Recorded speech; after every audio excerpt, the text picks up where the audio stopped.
Donc, merci beaucoup pour cette présentation qui m'a beaucoup intéressée. Merci aux organisateurs de m'avoir invité et puis de me permettre d'être à Montpellier au mois d'octobre, c'est absolument délicieux.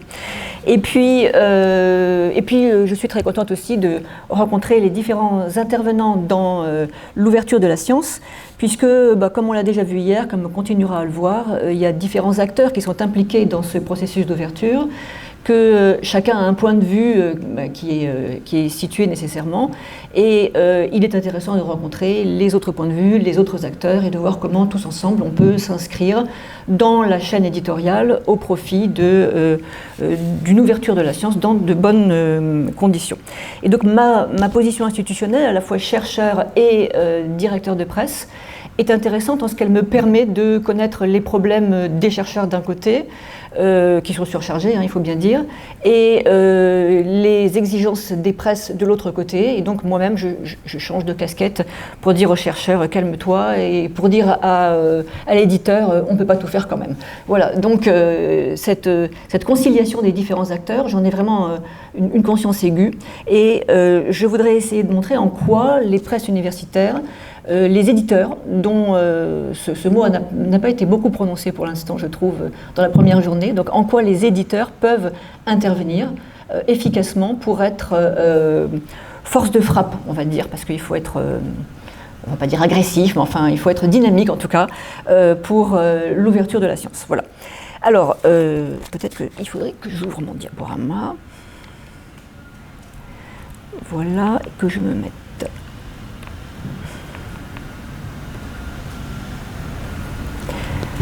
Voilà. Ah, excusez-moi. Bon, on va rester comme ça, c'est pas grave. Donc, en préambule, je voudrais rappeler quelques principes généraux qui sont voilà, très, très généraux, très consensuels, sur lesquels tout le monde sera à peu près d'accord. Ce qui veut dire que ce n'est pas à partir de ces principes qu'on pourra, je vais trop vite, là j'ai bougé, qu'on pourra avancer, mais enfin rappelons ces principes. Ces principes, c'est que évidemment nous sommes tous d'accord sur un ensemble de considérations éthiques qui ont été rappelées d'ailleurs hier, sur le fait qu'il est important que l'ensemble des chercheurs du monde aient accès à l'état de l'art des connaissances, que plus les connaissances circulent, plus la recherche est favorisée. Je pense que évidemment tout le monde est d'accord avec cette idée. Tout le monde sera d'accord également, je pense, avec l'idée que le corporatisme universitaire n'est pas une bonne chose. Et même si hier il y a eu quelques bémols sur la possibilité d'être en contact effectif avec la société dite civile, malgré tout, je pense que le fait que le citoyen sache ce qu'on fait à l'université, sache qu'on n'est pas en vase clos et que ses impôts servent à quelque chose et ont des retombées sociales, ça me paraît assez important. C'est un principe démocratique, même si il y a peut-être des illusions à s'imaginer qu'on va conquérir un nouveau public.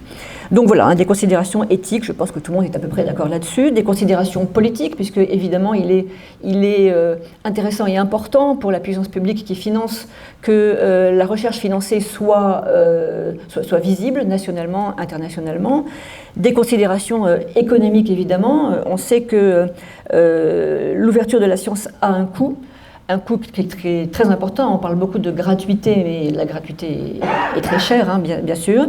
Et l'idée, évidemment, c'est que l'ouverture de la science doit se faire dans des considérations en pleine connaissance de ses coûts et ne doit pas se présenter comme une idée utopique, naïve, de la part d'universitaires protégés qui seraient indifférents aux conditions financières. Donc je pense que tout le monde sera d'accord sur ces principes. Mais une fois qu'on a dit ça, évidemment, ces principes se heurtent à un certain nombre d'obstacles qu'il faut vraiment prendre en compte pour réussir à ouvrir la science. Alors ces obstacles, le premier d'entre eux, c'est l'hétérogénéité des pratiques, puisque on sait très bien que dans la réalité du travail, et pas seulement dans des déclarations un petit peu générales, dans la réalité du travail, qui s'occupe de la science, et d'abord qu'est-ce que c'est que la science, la science ouverte, l'expression elle-même est un petit peu curieuse, le singulier est curieux. Le fait que la science arrive avant l'ouverture dans l'expression est également curieux. Et donc, je ne vais pas parler de la science, mais je vais parler des disciplines scientifiques qui sont pratiquées à l'université, qui sont extrêmement variables en pratique, en procédure, en évaluation auxquelles les chercheurs pourraient être soumis. Et donc, les chercheurs qui sont face à leur contenu sont soumis à des injonctions qui sont extrêmement variables. Et souvent, ils travaillent seuls, donc ils n'ont pas de personnel compétent de manière éditoriale pour les aider. Alors voilà, donc première difficulté dans les pratiques, la solitude du chercheur, je dirais. Deuxième difficulté, ils peuvent avoir à leur disposition des ingénieurs d'études, ça arrive quand même de temps en temps, mais ça ne résout toujours pas la question parce que souvent les ingénieurs d'études sont seuls dans des laboratoires, donc ils sont isolés, ils ne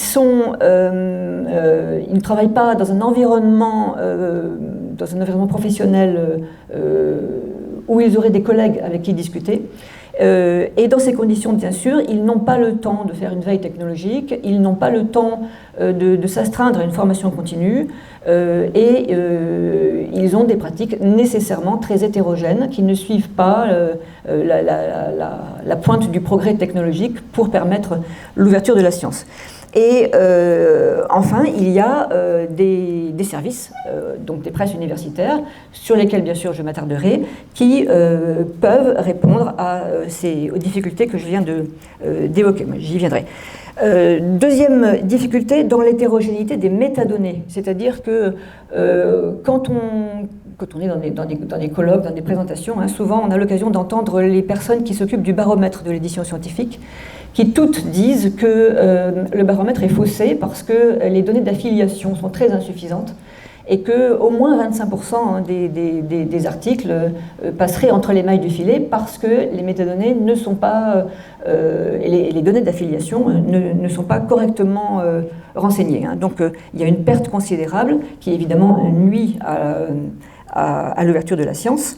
Et puis enfin, le dernier obstacle, c'est celui de la soutenabilité financière, puisqu'on sait très bien que, comme je l'ai dit, cette ouverture a un coût, et que ce coût, il faudrait vraiment être capable de le mesurer, de le calculer, et de l'imputer à chacun des lieux de la chaîne éditoriale. Voilà. Alors, dans les problèmes que je viens de décrire, bien sûr, ce que j'ai décrit indirectement, c'est les obstacles au référencement, les obstacles à l'interopérabilité, les obstacles à l'accessibilité, les obstacles au caractère réutilisable. Donc ce que je viens de décrire, ce sont des pratiques qui ne sont pas faire et qui, puisqu'elles ne sont pas faire, ne permettent pas l'ouverture de la science dans des conditions durables et effectives. Et je voudrais insister sur mon propos là et d'essayer de montrer comment l'intervention des presses universitaires, d'un service éditorial, au bon moment de la chaîne, est une réponse à l'ensemble des éléments à l'ensemble des problèmes que je viens de soulever rapidement. Alors, voilà, donc je vais présenter ce que peuvent apporter les presses universitaires. J'arrête pas de... Excusez-moi, c'est pas ça. Voilà. Voilà. Je vais présenter donc ce que peuvent apporter les presses universitaires, en m'inspirant évidemment des presses universitaires de Caen, parce que c'est ce que nous pratiquons, et donc pour indiquer que ce n'est pas une utopie, une vue de l'esprit, c'est ce que nous faisons à Caen, et c'est ce que je voudrais proposer comme exemple, modèle, départ de réflexion pour l'aide des presses universitaires à l'ouverture de la science. Alors, les presses universitaires, justement, c'est un service. Donc, ce n'est pas un ingénieur d'études, si compétent soit-il, mais isolé dans un laboratoire au service d'une discipline. C'est un service, et c'est un service qui regroupe l'ensemble des éléments qui sont nécessaires pour l'ouverture de la science. Donc, il n'y a pas qu'un éditeur, éditeur au sens secrétaire de rédaction, ou d'édition. Il n'y a pas qu'un personnel technique qui prépare les fichiers, il y a tout un service et tout un ensemble de fonctions rassemblées dans le service des presses universitaires qui prend en charge chacun des éléments qui est définitoire de l'édition scientifique, de la science d'abord, et puis de l'édition scientifique ensuite. Alors, quels sont ces éléments? Le premier d'entre eux, c'est le pôle scientifique. Les presses universitaires, c'est d'abord, dans la chaîne, hein, c'est d'abord un pôle scientifique, c'est-à-dire que les fichiers qui passent par les presses sont obligatoirement expertisés. Il n'y a pas de fichier qui ne soit pas expertisé. Et donc le premier élément définitoire de l'édition scientifique, pas de l'édition quelconque, de l'édition scientifique, c'est l'expertise. L'expertise est organisée au sein des presses par le pôle scientifique, c'est-à-dire la direction scientifique et une commission éditoriale, sur la base des expertises diligentées par la commission éditoriale. Il y a des discussions avec les chercheurs. Il n'y a pas de projet qui sorte des presses universitaires de Caen qui n'ait pas été discuté avec les chercheurs et qui n'ait pas été amélioré grâce au processus d'expertise. Donc, et le processus peut être très important, hein, c'est-à-dire que sur la base des recommandations de la commission éditoriale, il y a la direction, donc moi en l'occurrence reçois les chercheurs, on discute sur ce qu'on peut améliorer. Les discussions sont toujours très consensuelles, enfin je dirais dans 98% des cas, hein, c'est vraiment consensuel. Les chercheurs ont vraiment conscience de l'intérêt de l'expertise, de l'intérêt de la discussion, de l'intérêt de l'amélioration du manuscrit. Et les améliorations sont parfois très importantes. Hein. Ça va, bon, parfois c'est à la marge, mais souvent ça peut toucher à la structuration même, au plan de l'ouvrage. Ça peut toucher à la qualité des illustrations, bien sûr, au rapport texte-image. Ça peut toucher au texte de contextualisation, au texte de problématisation. Vous voyez, c'est pas négligeable du tout. Et donc, il y a une expertise qui est le premier point, le premier service apporté par un service de presse universitaire. Et donc, 100% des projets qui sont publiés finalement ont été modifiés au cours de ce travail d'expertise. On n'a pas de refus, on ne refuse pas de publier, puisque notre mission c'est de publier la recherche canaise, donc jamais on ne refuse, mais il arrive que les expertises demandent des modifications si lourdes que les auteurs renoncent. Hein. Donc il y a bien un tri scientifique et pas financier, j'insiste là-dessus. Le deuxième élément qui symbolise le travail des presses universitaires, et qui explique ce qu'est un service éditorial, c'est évidemment le pôle juridique. Il n'y a aucun ouvrage qui sorte, article qui sorte des presses universitaires de Caen sans contrat signé. Un contrat qui se fait dans l'optique de l'ouverture de la science, justement, hein, ça veut dire un contrat de non-exclusivité qui permet à l'éditeur de posséder son fonds éditorial, mais qui garantit à l'auteur la possibilité de le réutiliser comme il l'entend et, par exemple, de le déposer sur HAL, de déposer le fichier éditeur, donc expertisé et mis au point et pérenne, de déposer le fichier éditeur sur HAL et pas sur les réseaux sociaux, comme on l'a entendu hier. Hein, les réseaux sociaux ne sont pas des plateformes autorisées normalement. Alors les chercheurs font ce qu'ils veulent, hein, mais enfin, ce qu'on leur demande de faire, nous, c'est de déposer un lien si vraiment ils ont besoin de ces réseaux sociaux, mais certainement pas de déposer le fichier éditeur et de se livrer aux algorithmes, etc. C'est pas ça qui est prévu, hein, c'est pas ça une plateforme scientifique d'édition, hein, bien entendu. Donc, et en plus de ces contrats de non-exclusivité, bien sûr, nous nous livrons à une réflexion sur les licences et nous demandons aux auteurs, qui en général, qui toujours d'ailleurs acceptent, d'assortir d'ajouter à leur fichier une licence CC BY ou au moins NC/ND. Voilà. Et puis donc le troisième élément, c'est le pôle diffusion. Un pôle diffusion qui est absolument incontournable aujourd'hui parce que jusque-là, évidemment, nous avions des canaux de diffusion de type commercial et donc notre diffuseur, c'est la FMSH Diffusion. Alors, ces canaux restent présents parce que nous continuons à éditer et publier sous forme numérique et papier, donc en mixte. Le papier reste important parce que d'abord, ça peut être une source de revenus et que nous avons malgré tout besoin de quelques revenus. Le papier est important parce que les chercheurs y sont très attachés et donc il faut bien sûr tenir compte de cet élément. Et le papier est très important parce que ça permet que les travaux des chercheurs soient visibles en librairie et il y a là une insertion dans la société, dans la réalité du tissu économique extérieur à l'université qui me paraît extrêmement importante.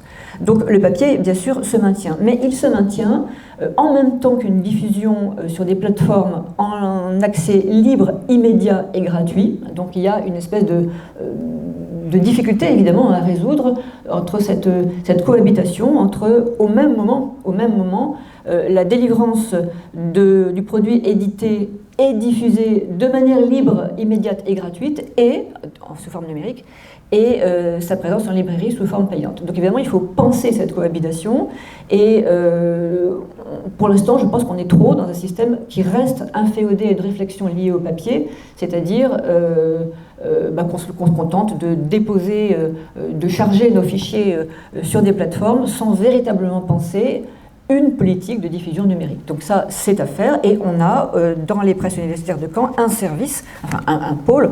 Un pôle, ça veut dire une personne. Hein, je ne vais pas non plus, mais enfin, c'est amené à grandir. En tout cas, la fonction est prévue et quelqu'un est attribué à 100% se voit attribuer à 100%, attribue son temps à 100% à cette fonction et à cette mission. Donc un pôle diffusion en sciences ouvertes qu'il faut penser. Et puis évidemment, c'est le dernier point sur lequel je vais insister, la partie proprement éditoriale. Mais vous voyez que les presses universitaires, c'est pas, j'insiste, hein, je suis en train de parler depuis tout à l'heure, je parle des 3 premiers pôles du service, et je n'ai pas encore parlé de la production du fichier lui-même. Hein, et donc il est absolument indispensable, et c'est là qu'il y a déjà une plus-value en soi, avant même que le fichier soit rentré dans nos services, hein, il y a un ensemble cohérent, scientifique, juridique et de diffusion autour d'un projet éditorial. Et enfin, maintenant, j'aborde la question de la préparation du manuscrit et donc de l'édition stricto sensu. Hein. Mais voilà, je voudrais déjà insister sur le fait que Despresses, c'est un service multidimensionnel qui est pensé pour l'édition scientifique, c'est-à-dire qui pense l'ensemble des pôles de ce qu'est une édition qui veut être scientifique. Voilà pour ces aspects-là. Alors, quel est maintenant le travail, quel est l'intérêt, quelle est la portée de l'intervention d'un éditeur, puisque hier on a beaucoup entendu parler d'édition sans éditeur. Alors, à quoi ça sert? Puisqu'on peut éditer sans éditeur et qu'on cherche à faire des économies, bon, peut-être qu'on peut s'en passer. À quoi ça sert d'avoir un éditeur pour éditer? A priori, on a l'impression que c'est incontournable. À quoi ça sert d'avoir un éditeur? Enfin, est-ce qu'on peut se contenter de diffuser sans éditer? Voilà, c'est un peu la question que je pose. Est-ce que le chercheur peut considérer que le travail qu'il fait, c'est déjà de l'édition et qu'on peut directement diffuser sans passer par la case édition, hein. Souvent, il y a de tels problèmes qu'on se dit, voilà, le chercheur a son manuscrit, il n'y a qu'à déposer ce manuscrit sur une plateforme. Alors je dis non, voilà, je dis non fermement, nettement, et pourquoi? Alors, je pense justement que, on ne va pas parler de la science ouverte là non plus, hein, on ne fait pas de la science ouverte, on réfléchit à la manière d'ouvrir la science. Donc on travaille à l'ouverture de la science, et pour travailler à l'ouverture de la science, je pense qu'aujourd'hui, justement, si c'est aujourd'hui que la question se pose, c'est parce qu'on a des moyens technologiques qu'on n'avait pas nécessairement jusque-là, et que c'est en s'emparant de ces moyens technologiques qu'on pourra préparer les fichiers de façon à en faire ce qu'on veut, et de façon à ouvrir la science dans des conditions réelles d'ouverture. On peut mettre sur une plateforme, c'est pas pour ça que c'est ouvert. On peut mettre sur HAL, c'est pas pour ça que c'est ouvert. C'est pas ça la science ouverte, c'est pas ça l'ouverture de la science. L'ouverture de la science, elle se fait avant même que le fichier existe, elle se fait parce qu'on pense ouverture, parce qu'on pense la science comme devant nécessairement être ouverte, et parce qu'on intègre même au dépôt, au projet de financement, hein, alors que le projet est encore uniquement dans la tête du chercheur et qu'il n'a encore rien produit, c'est à ce moment-là qu'on pense ce projet en fonction d'une nécessité d'ouverture, qu'on pense les financements en fonction d'une nécessité d'ouverture et qu'on travaille les fichiers en fonction d'une nécessité d'ouverture et donc de faire étude. Voilà. Alors, c'est là que la compétence technologique des presses et de l'éditeur intervient pour pouvoir proposer un fichier qui soit prêt pour l'ouverture de la science. Les autres fichiers ne le sont pas. Voilà, c'est ce que je voudrais expliquer. Et c'est en ça que je voudrais expliquer que l'éditeur, il est strictement incontournable si on parle réellement d'ouverture d'une part, de science d'autre part. Sinon, c'est pas ouvert ou c'est pas scientifique. Voilà. L'évolution justement de la profession actuellement permet qu'on fasse une édition qui soit intrinsèquement numérique, qui soit nativement numérique. On ne fait pas un fichier papier qu'ensuite on rend numérique, on travaille de manière numérique dès le départ. Alors, comment est-ce qu'on fait? Donc, dans les presses universitaires, on reçoit des fichiers en général Word. Alors, ça va dépendre des disciplines, hein, évidemment, hein, mais disons qu'en SHS, souvent, le chercheur fait un fichier Word et donc nous arrive un fichier Word. Ce fichier-là, le travail de l'éditeur à l'intérieur des presses universitaires, hein, du secrétaire d'édition, le travail consiste à structurer le fichier, donc on ne travaille pas en Word mais en XML. Il s'agit de structurer les fichiers selon les exigences de la recherche et de le baliser de manière à ce que apparaissent dans la structure les titres, la typologie des paragraphes, les index, les notes, la bibliographie. Les éditeurs, grâce à leur montée en compétences technologiques, peuvent se connecter à des référentiels normés, et donc le travail qui est fait par l'éditeur est normé, il est référencé. L'éditeur peut intégrer dans le fichier nativement numérique toutes les données nécessaires et toutes les métadonnées, parce qu'on travaille en politique de site, en collaboration constante avec l'ESCD, donc les bibliothèques universitaires. Et ça nous permet d'obtenir, donc au sein des presses, parce que le personnel est formé et compétent et qu'il travaille dans un milieu éditorial qui assure une veille et une formation continue permanente, ça nous permet d'avoir des pratiques harmonisées. Tout le monde travaille de la même manière. Les éditeurs sont mutualisés. Alors, ils ont des éditeurs au sens secrétaire d'édition. Hein. Je vais dire secrétaire d'édition pour qu'on ne confonde pas avec la structure éditoriale. Donc, les secrétaires d'édition sont mutualisés. Ils travaillent tous de la même manière. Évidemment, ils ont des préférences disciplinaires, mais ce n'est pas ça qui compte. Hein. Il s'agit vraiment que ce soit un personnel rompu technologiquement à la fabrique de ce fichier numérique, quelle que soit la discipline sur laquelle il travaille. Ça nous permet de produire des fichiers sur une norme haute, intrinsèquement FAIR, donc en full XML, avec un vocabulaire commun, quel que soit le secrétaire d'édition. Ça permet au secrétaire d'édition en milieu éditorial d'avoir cette veille technologique qui est absolument indispensable pour rester au fait des besoins technologiques. Donc on fabrique au bout du compte un fichier, donc, quel est le résultat de ce travail. Les presses universitaires fabriquent un fichier complet, full XML, avec des métadonnées intégrées. Ce fichier se fait avec toutes les métadonnées intérieures, donc affiliation, etc., et aussi extérieures, le référencement grâce à la coopération avec le SCD. Il est fait avec des référentiels normés, il est validé par les pairs, il est assorti de contrats de non-exclusivité, et ça pourrait être une norme de fichier déposable sur HAL par exemple, hein, dans lequel il y a une plus-value éditoriale, d'expertise, de structuration des contenus. Donc un fichier stable, un fichier pérenne, un fichier structuré, un fichier prévu pour n'importe quel moyen de diffusion qu'on voudra, hein, donc le fichier est prêt. Et la structure les chercheurs peuvent le verser sur OpenEdition s'ils le souhaitent, ils peuvent l'imprimer s'ils le souhaitent, ils peuvent faire des PDF s'ils le souhaitent, ils peuvent faire des EPUB s'ils le souhaitent, sans aucun travail de rétroconversion, de rétronumérisation et sans coût au-delà du premier coût hein, de fabrique du fichier. Voilà, alors cette manière de travailler, évidemment, apporte, je pense, un ensemble de réponses extrêmement importantes à tous les problèmes qu'on peut croiser de la part d'éditeurs qui seraient prédateurs, qui demanderaient des prix absolument invraisemblables, puisque on propose un fichier complet qui comprend le texte, les données et les métadonnées, et une fois pour toutes. Puisque l'éditeur est propriétaire de son fonds numérique, puisque il est adapté à tous les publics. Alors le fichier, alors cette fois-ci du point de vue de l'écriture, hein, on va tenir compte d'un public de scientifiques, d'un public plus élargi, d'un public professionnel. On a parfois des publics professionnels aussi, hein, qui demandent des manières d'écrire assez spécifiques.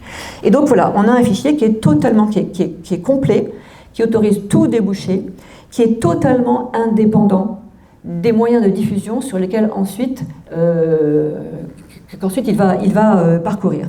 Ce qui fait que le fichier est indépendant des aléas des politiques de financement et de diffusion.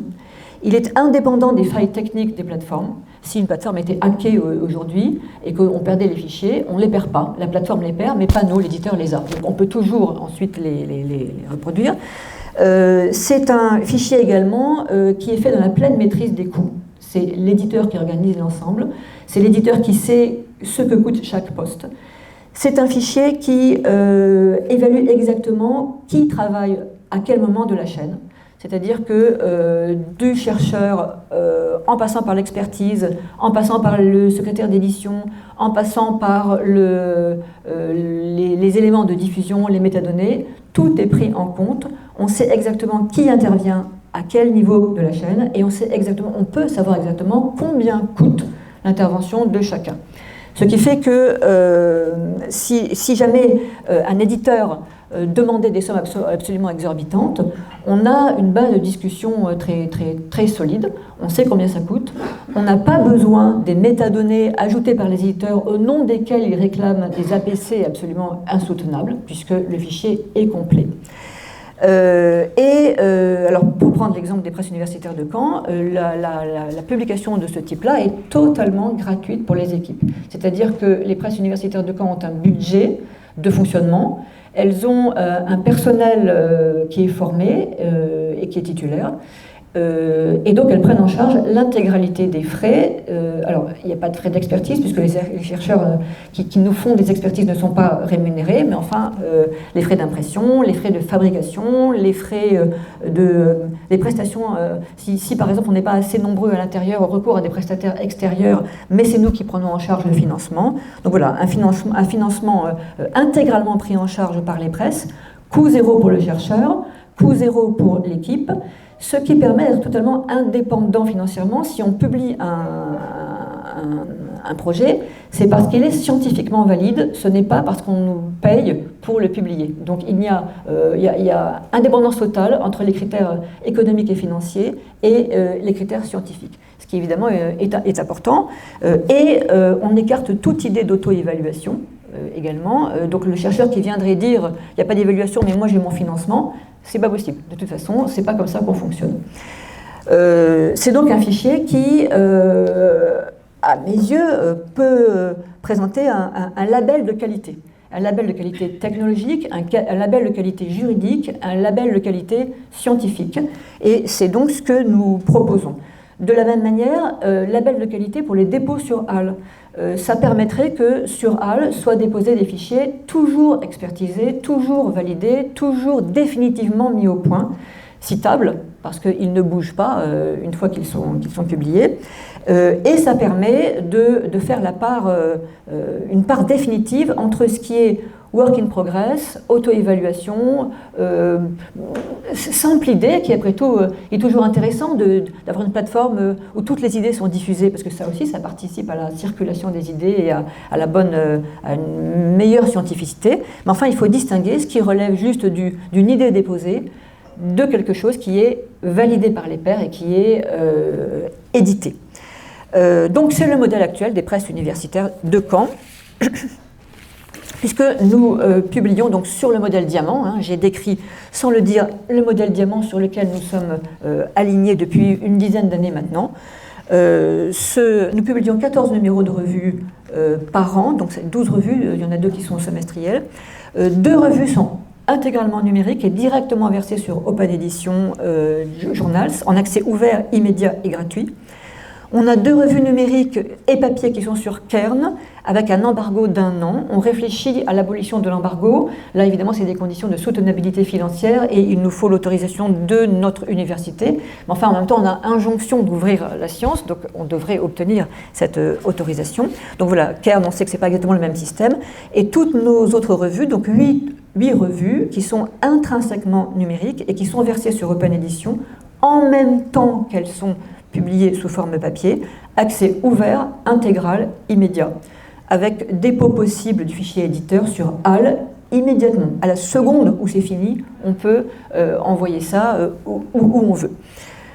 Et on a encore 5 ou 10 ouvrages par an. L'essentiel de l'activité, c'est les revues, hein, mais on a également 5 ou 10 ouvrages par an à peu près, qu'on verse sur Open Edition Books en freemium, c'est-à-dire que les contenus sont d'accès libre, immédiat et gratuit, donc en HTML, et le PDF est l'objet d'un service freemium. Alors, tout ça, ça existe, hein, c'est pas une utopie, c'est un service des presses universitaires de Caen qui le met déjà en action actuellement. Et puis, on sait très bien qu'en plus de ça, on est aujourd'hui dans un contexte extrêmement porteur, puisque du point de vue des institutions, les choses bougent, et qu'on a le sentiment qu'un modèle de cette nature peut vraiment... on a le sentiment que toutes les institutions qui bougent pourraient s'appuyer sur un modèle de cette nature pour porter cette haute ambition de l'ouverture de la science. Alors la première chose qui bouge et qui paraît très favorable, évidemment, c'est cette création d'une alliance des éditeurs scientifiques parce qu'on pourrait en profiter pour que ces éditeurs qui rentreraient dans cette alliance, il serait souhaitable, ça c'est un vœu que je formule, mais il serait tout à fait souhaitable que ces éditeurs se mettent d'accord sur des pratiques communes, qu'il y ait une harmonisation autour d'un label de qualité éditoriale sur le modèle Diamant, harmonisation de la production française, visibilité nationale et internationale évidemment.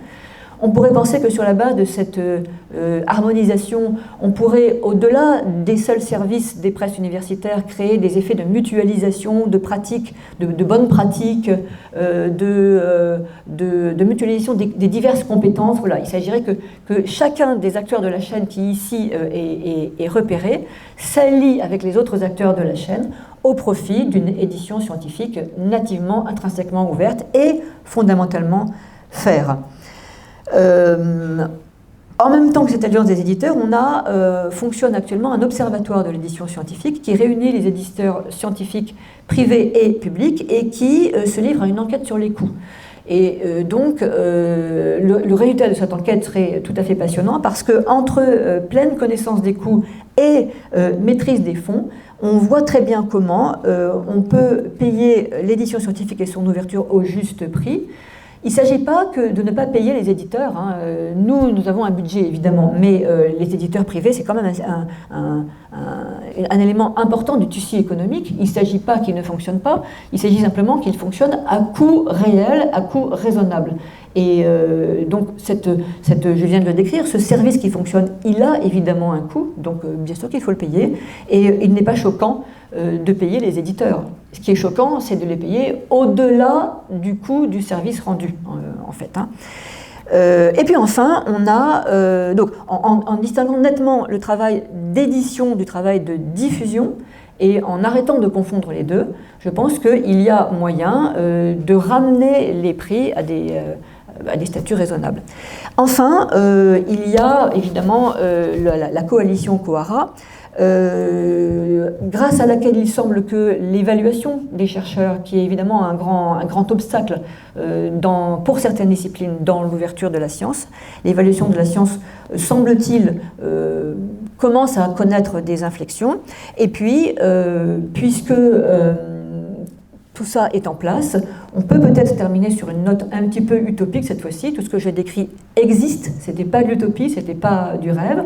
Je voudrais terminer sur quelque chose d'un peu utopique et idéaliste, c'est-à-dire, est-ce qu'on ne pourrait pas, puisqu'on a les moyens techniques de maîtriser nos fonds éditoriaux, est-ce qu'on ne peut pas en profiter justement pour exercer une pression sur des éditeurs qui jusque-là ont des conduites indélicates, ou se passer d'eux en créant d'autres lieux de prestige, à l'aide de la maîtrise de nos fonds éditoriaux. Voilà, je vous remercie.